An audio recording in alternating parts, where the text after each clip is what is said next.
Hi everyone, I'm Wazani. I'm Tinasha. We are the Cheetahs. And this is Marriage Sex. Today we are going to talk about the importance of setting goals for the year as a couple, as they help you stay aligned and intentional about doing things or achieving your goals as a couple.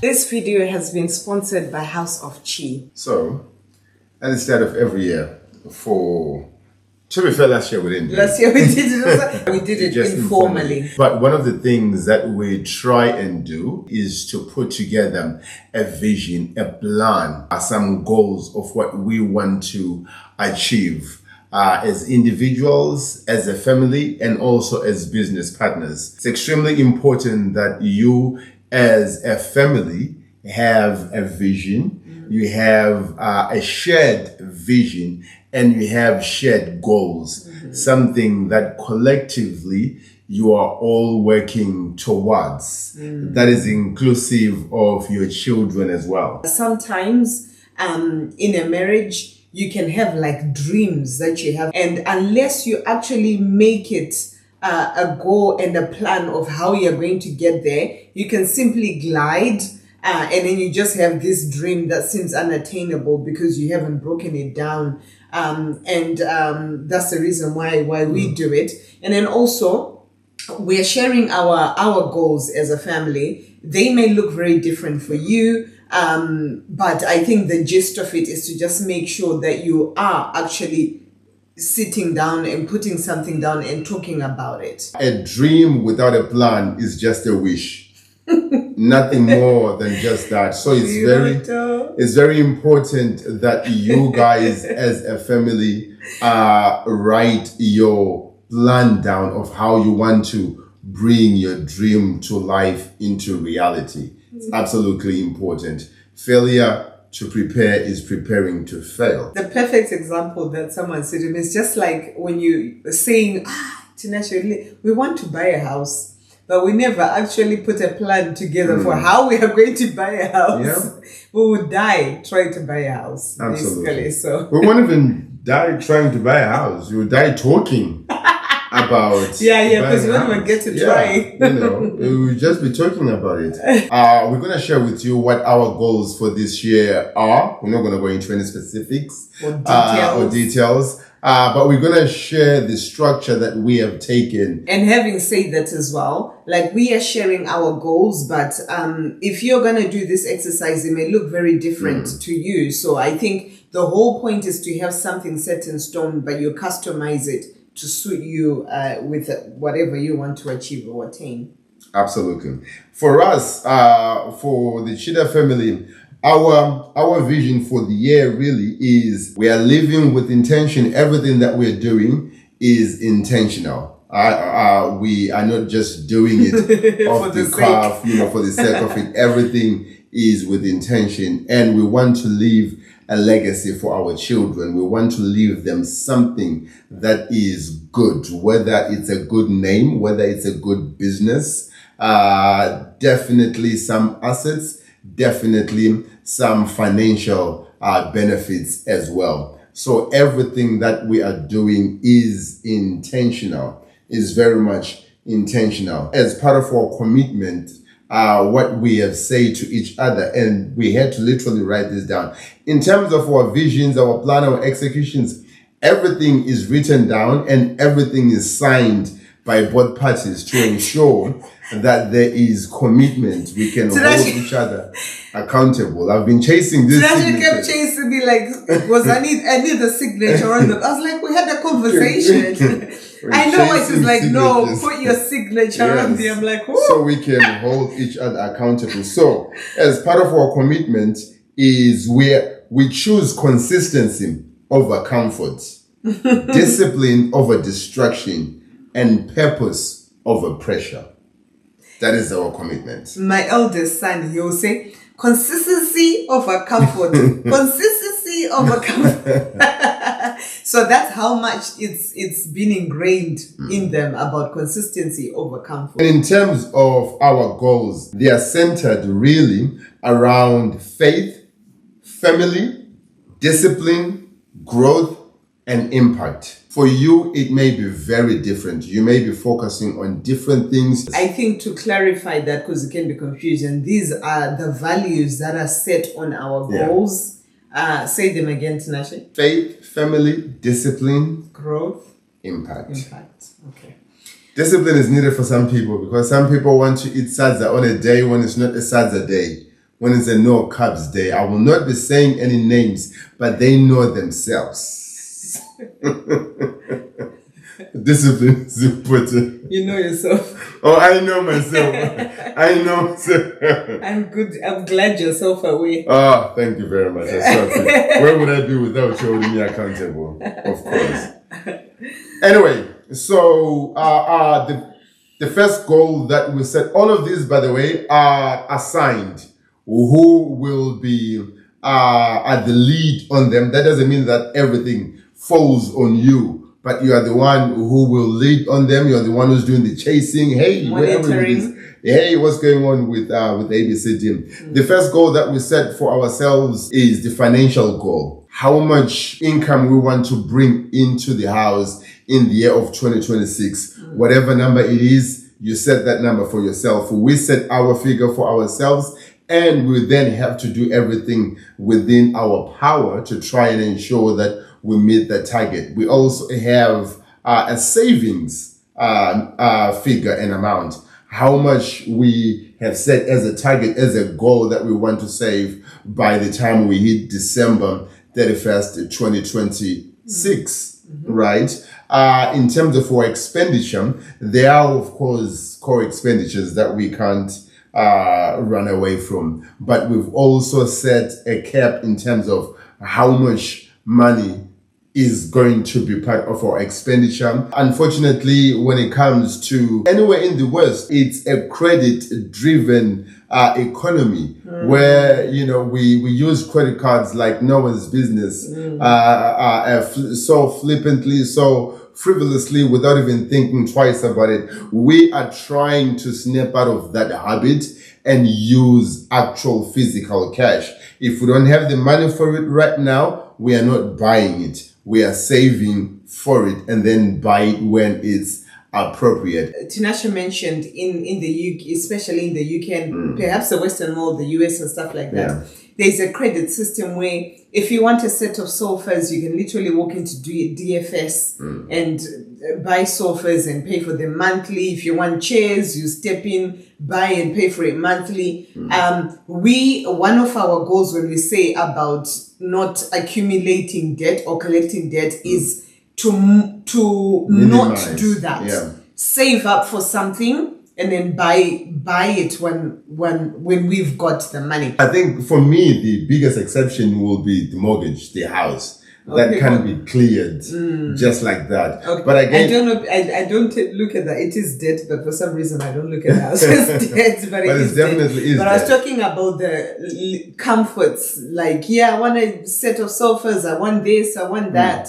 And the temptation is that, I'll just pay for it monthly. For us anyway, one of our goals is to save up for stuff. And then we buy when we have the money. It just helps us to not spend more money by paying interest and borrowing into our future. And we also have our investments projects as well, which are within our financial goals and everything for the year. For yourself, it could be maybe you want to start a side hustle, whatever that is, what that looks like. For ourselves, we have different ventures and things that we do as a family businesses and everything else that we try and focus on and ensure that we are able to have multiple streams of income. Again, when I say this, I don't want it to seem like we have ridiculous different streams of income. We are building. We're trying. We are still building. We are still at the early stages, but we've made a conscious decision to say we are going to start. If it fails, it fails, but we're going to start.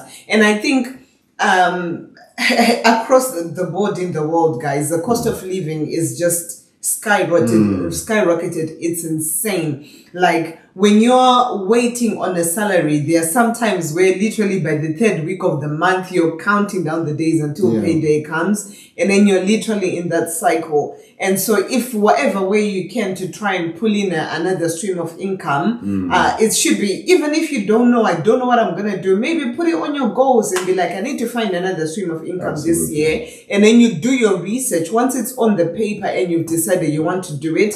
So that's the financial, that's our financial goal. That's how we've kind of broken it down, and everything else could be different for you, right? How you will be doing it. But yeah, that's it for us. And the next one, we have our spiritual goals that we have set in place. We want to ensure that we as a couple are growing together spiritually, and also as individuals we are growing spiritually. Not only that, we don't want to leave our children behind. Our oldest is 6, turning 7 this July. Our youngest is 4, turning 5 later in the year. But we want to ensure that we create rhythms, spiritual rhythms in their lives, that they begin to value having a relationship with God, value growing spiritually, and everything else. So one of the things that is part of our goals is that every Thursday we have Bible study, a family Bible study, where most of the times they are leading. They read a scripture and they explain to us what their understanding of that scripture is. And then mommy and daddy can also help them understand a little bit further, frame their thinking around that, to ensure and make sure that they are able to pull out certain principles and certain foundations that they will need in their lives. We don't make this daunting. So when we say Bible study, we're not having a 2-hour session on Thursday. It's literally like 15 minutes. Yeah. That's all. Because we want to keep them excited. We want to keep them, looking forward to it. If you then do half an hour plus the homeworks plus the what, then it just becomes. So it's literally just those 15 minutes that we do Bible study with them every Thursday. Read the scripture, we explain it, and then we explore it, and then that's it.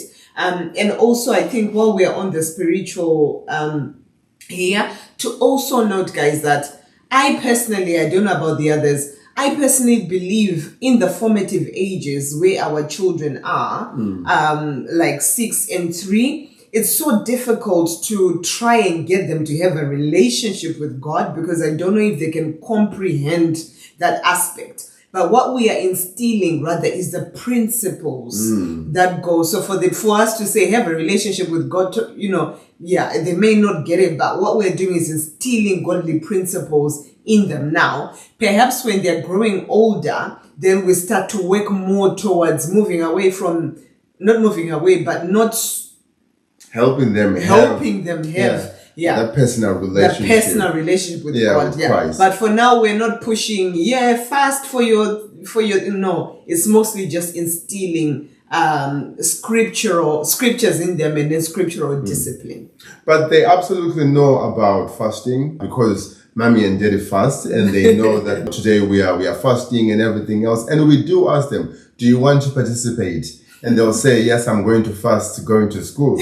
I'm like, no, you can't fast going to school. They're so clever. So they do have a grasp of the concept. And even worshiping, we allow them to see us worshiping with our hands raised, praying and everything else, to ensure that they are learning that. And also one of the things that we also do with our kids as part of our spiritual goal is we recite certain scriptures every single night until they're embedded on the tablets of their hearts, and they can recite them. And then for my wife and I, we also have spiritual goals where we are fasting every first and second of every month. Hey, why are you telling them the dates? Because then when people meet it, we are fasting twice a month. But we fast at least for 2 days. We're going to have to change those first and second now. Thanks. We fast twice a month. And then we also pray a minimum of once a week as a couple intentionally. We do more, but we have an intentional. We used to say, let's pray every night. We've moved now to once a week. I know people can think, once a week only? But we used to pray. Well, we wrote down that let's pray every night together, right? But then some nights I want to stay up and I don't know what something, or I want to clean. Tinashe goes to bed early, and like we're not always 100% in sync with our bedtimes. So then it just threw us out of rhythm. And then now it's no longer a goal that we are sticking to. It's just as and when. So we decided to actually do it once a week together. And we're intentional about it because that's what works for us. So the other one that we had was our health goals. So this one, guys, was mostly Tinashe. Tinashe wants us to do carbs only on weekends. So three times a week he juices, like just drinks juice. You're on your own. He initially is like, oh, let's do this, let's do juicing. And I was like, no, food was there for me to enjoy. So Tinashe does juicing 3 times a week. I just eat, we're cutting out sugar and we're cutting out processed carbs. And then we have them at weekends. So that's one of our health goals. For our children, we've really reduced processed foods for them. So, after school, they snack on things that are not like, our family loves fruit. So we've put a lot of fruit for our kids, reduced like processed foods and reduced sugar for them. And you'd be so surprised how much it changes their temperament, you know. So those are health goals. Tinashe has tasked me with overseeing this one, but I'm a foodie. So let's see how that goes. He's a foodie too, actually. I think the whole point is to eat with discipline, right? And ensure that we maintain high energy levels, not only in our kids, but for ourselves. We want to live longer. We want to, live healthily and not just have pot bellies. I'm working on mine, guys. I'm working on mine. And not just have pot bellies. I've got a target weight that I'm working towards. So hopefully by the time we hit March, I'll be a skinny fella. This video has been sponsored by House of Chi. House of Chi is a contemporary African fashion brand that is made in Africa and based in the UK, but it does ship worldwide. Please visit our website, www.houseofchiofficial.com. We are on Instagram, House of Chi Official, and on TikTok and Facebook as House of Chi. We really appreciate your support. By supporting us, you are helping us showcase the talent and craftsmanship that exists across Africa, and you are also helping us give back to the communities. Thank you. Bye.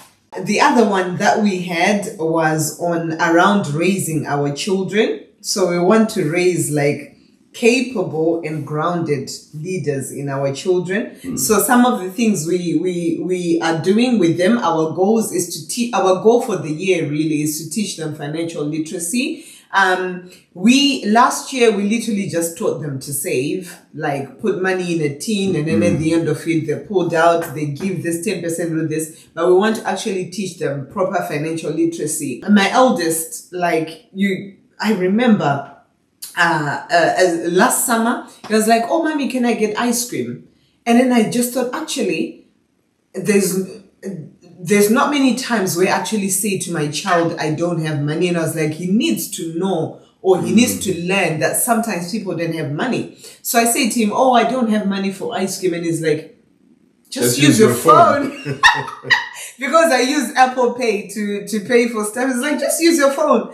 I was like, no, but even there's no money from and then I thought, actually, he does not grasp the concept of money. He thinks that we have like an abundance of it because we work. So I then we both started saying to them, mommy and daddy go to work so we can have money. If mommy and daddy don't work, if we don't do this, then we don't have money. So that's one of our goals, to make sure they understand the concept of money. And they can truly appreciate, the lifestyle that they have, or when we buy them things or we buy them toys, it's not just a given. They appreciate that we're doing it. And for that same reason, that's why not just that, there's also a different aspect, but we don't subscribe to the whole Santa business as well. They need to know that gifts and whatever come from people. Mom and dad. And one of the things that I started doing with them to help them understand the concept of money and where money comes from is we started teaching them that in order for you to make money, you need to work. In order for you to earn money, you need to work. But if you are going to have an abundance of money, you need to solve problems. Two different concepts. So now my youngest, whenever he can't do something, and he comes to me and say, I'm struggling to do ABCD. And then I say to him, no, go find a way of fixing that. He goes, finds a way, and then comes back to me and say, can I have money now? I've solved the problem. I've solved the problem. I said, no, that's your problem. You need to solve other people's problems. That's how you make money. Yeah. The other thing we had outside of financial literacy is teaching them chores and responsibility. Looking after your stuff, like the amount of times where maybe they break things, they break their toys, so the importance of looking after your stuff and making sure that it's well looked after. In terms of responsibilities, our eldest son can make his own bed. One of the things that I think we struggled with, and we realized that we struggled with, was obviously having the two different age gaps. I felt like maybe at some point we were becoming unfair on the younger one because we are teaching them together some stuff, but perhaps he's too young to grasp and to comprehend it. So we have split like responsibilities and chores according to what they know and what they understand. So for example, my youngest for this year, he can dress himself up and get ready to go school and stuff, but you literally have to be there saying, put your socks on, otherwise he starts playing. So the aim is to be like, I can leave you to prepare for school. Dress yourself up, wear your socks, wear your shirt, wear your whatever, in a timely manner. Within 10 minutes, you need to be dressed and you need to be ready to get out the door. When it's time to eat your breakfast in the morning, be conscious of like, it's a school day, I can't play. I don't want to be constantly chasing. Like last year, honestly, I was literally every morning I was screaming, get your bag, I told you, get your bag, why your shoes, why are you taking so long to this way? And I thought, no, actually, instead of me just shouting, I need to teach them how to do these things. So that's some of the things that we're doing with them now. Managing your own time, like when it's a school day, I wear my socks, I do this, it's not time to play. I think I had you yell yesterday. I'm not perfect. I'm trying, guys. I still like, why are you still there? It's time to get out the door. Honestly, guys, no matter how, if they wake up or if I wake them up 45 minutes before, an hour late, at some point we're scrunching to get out because it's just, they're on go slow, they're doing times a leisurely manner, and I'm still learning. I still like scream, get your bag, why have you left your bag? Like I've seen so many parents that are like, boys' rooms, boys. No, guys, it's not about boys. A child is a child. We should actually be harder, if anything, on boy children, because they'll grow up to be the heads, they'll grow up to be the leaders, and they need to be responsible. You can't walk into like a 15, 16, 17-year-old's room and they smelly socks and this. No. They need to know that I live in a clean environment. Absolutely. And you teach them. Absolutely. How to do. By the way, our kids are still very young. So that could be very much theoretical. Yes. We are hoping that we'll raise them up. But absolutely. We don't have teenage kids, so we don't know. This is very theoretical, like Tinashe said. And then we had family and experiences for us. Do you want to talk us through this? Some of the things that we have included in that is travel and experience. How many holidays are we going to do this year? Can we do any holidays this year? Can we afford to do holidays? What does that look like? Are we going to do international holidays, or are we going to do local holidays? What type of holidays are they kid friendly, or is it just catering for me and my wife and forget the boys? Right? All of that. But the whole point is, these are meant to be intentional activities that we are doing together to keep the family unit absolutely together. And it doesn't have to be like holidays and going away. We know like sometimes it just costs a lot to do. Yeah. But even like going out to the park with the kids, children are so basic, guys. They will appreciate quality time with you as long as they're enjoying it. So even going out to the park, or going different places, nature walks, our kids love like going on their scooters and bike rides. Those things, those are things that they love to do. So it's just being intentional about it. I know a lot of people sometimes with work and whatever, at the weekend you get really tired, so you end up your kids end up not getting to see the world and not getting to explore. I know people, especially British people, they are so intentional about exploring stuff with their children. People like in my son's school, they'll come back and they're like, oh, we've been hiking, we've been camping, we've been like, not things that need a lot of money, but just creating experiences with your children. So that's something that we want to be intentional about. By British people, she means white people, because there are no black people that are going hiking or mountain. They are. Who? Let people go for a walk.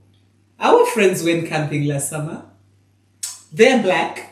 They're red bridge. Yes, they're red bridge. So yeah, it's important that we do that. They have different money. The last thing, well, not the last thing, the other thing we had was around our ministry. I don't know if we want to go in depth. No, we're probably not going to go into this. detail. So, well, not into detail, but we have goals for our ministry goals, what we want to. And by our ministry, we mean stuff that we do together, which we believe God has called us to do. Like Merit Sacks, as an example. Yeah, example. Which has an impact, a positive impact on people. We are very intentional about what we do, how we do it, when we do it. And then the last one we had on our learning and growth, this one's Tinashe.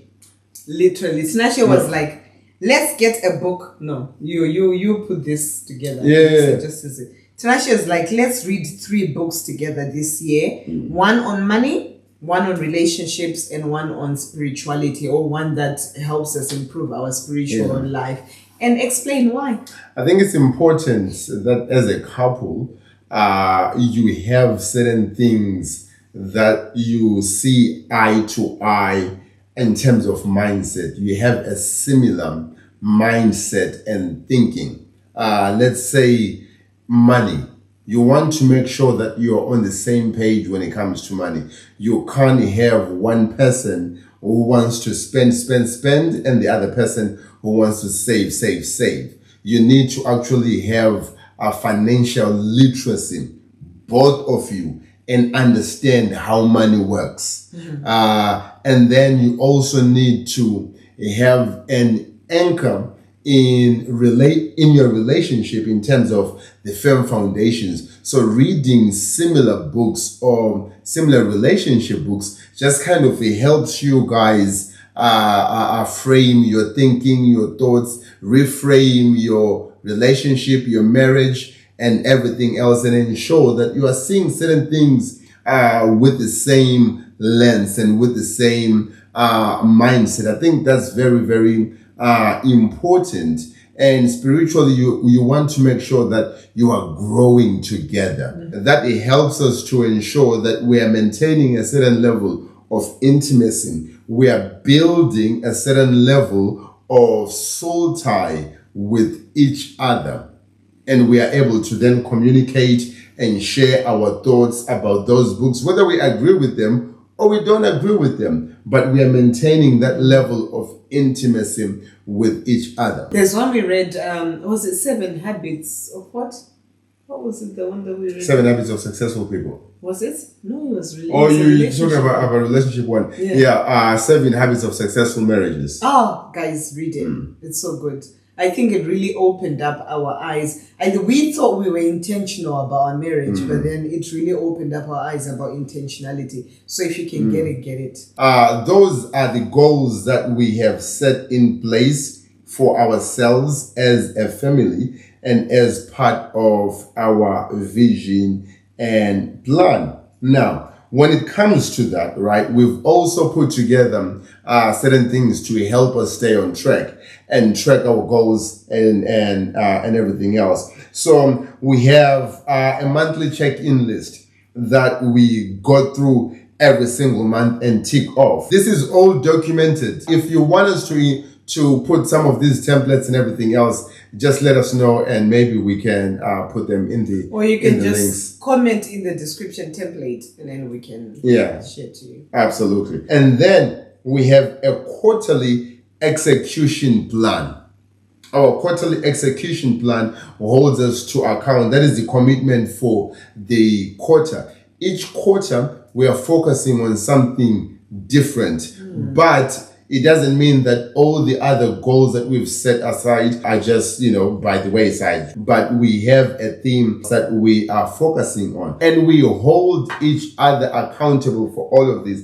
Everyone has to sign every quarter and commit and comment. We also have, okay, what is working well? What is not working well? What are we taking away? What are we ensuring that we are continuing? What do we need more of? I would encourage you to have a vision for your family. Be intentional about that. Have a plan for your family, how you are going to achieve that vision, those goals that you've set for yourselves. Because without that, you are going nowhere. And don't just think in small increments of 3 months, of 1 year. Think 10 years from now. Where exactly do you want to be as a family in 10 years? Start thinking about your retirement plan. Where and how do you want to retire? When do you want to retire? All right. What does that picture look like? It's never too early to start thinking about that. Oh, we just got married. We are in our 20s. So we're not thinking about retirement. No, think about it now. Absolutely. Think about it now. Even if you're in your 30s, even if you're in your 40s, start thinking about that now. So Tinashe, marriage sucks if? Marriage sucks if you don't have a plan. Yeah, and mine is very similar to yours. I think marriage sucks if you don't have a goal or a vision together that allows you to approach challenges together and operate with direction. Because otherwise you just survive on autopilot and you never actually attain anything. You never actually leave anything for your children. I think when we were sharing at the start, like a legacy, I think legacy is something that's super important for us. So unless you have a plan and a structure in place to achieve what you want to achieve or get where you want to get, then you just run on autopilot and marriage really will suck. Awesome. Thank you so very much, guys. We've been the Cheaters. You've been yourselves. Please do ensure that you like, comment, share, and subscribe.